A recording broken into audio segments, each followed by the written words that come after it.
Two jailhouse photos, two defiant smiles, each telling a very different story for Tina Peters. A yellow prison suit, eyes red as she heads to prison for her role in trying to overturn the 2020 presidential election. The sentence coming just over a month before we choose our next president.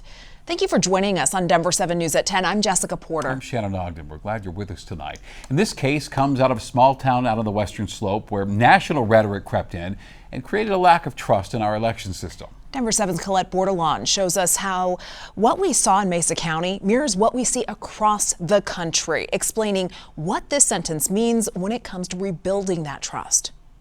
You're as defiant as a defendant as this court has ever seen. A Mesa County judge sending a message. You are a charlatan, and you cannot help but lie as easy it is for you to breathe. Sentencing Tina Peters to 9 years behind bars. I'm very taken back by how awful I've been depicted. Prosecutors say the former Mesa County clerk became fixated on what she considered voting problems. There's no question this all started in the race for presidency in 2020, and I think she was looking for fame and fortune, trying to be the one that could prove the fraud. Matt Crane, the executive director of the Colorado County Clerks Association, spoke in court on Thursday. They served as a fuel for a national movement that threatens the very heart of our democratic processes. He says the rhetoric we saw on the Western Slope is intertwined with what we still see on the national scale. It was everything in Tina Peters' case. He is still saying he didn't lose the election. I would just ask that. Did he lose the 2020 election?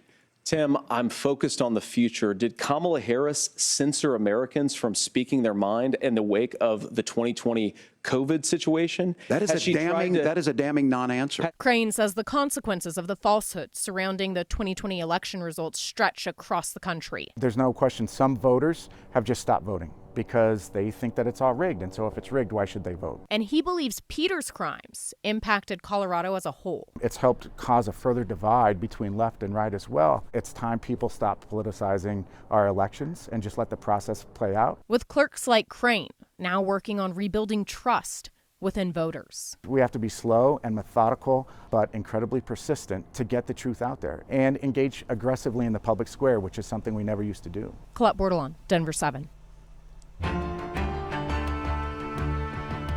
Going in depth, elections offices across our state are assuring Coloradans your votes are safe.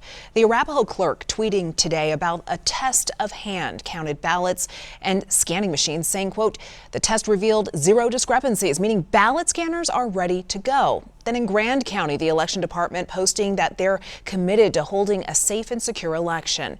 And a statement from Teller County today promising that they will continue to be vigilant to ensure safe, fair, and free elections, adding that they've invested $300,000 in new voting machines.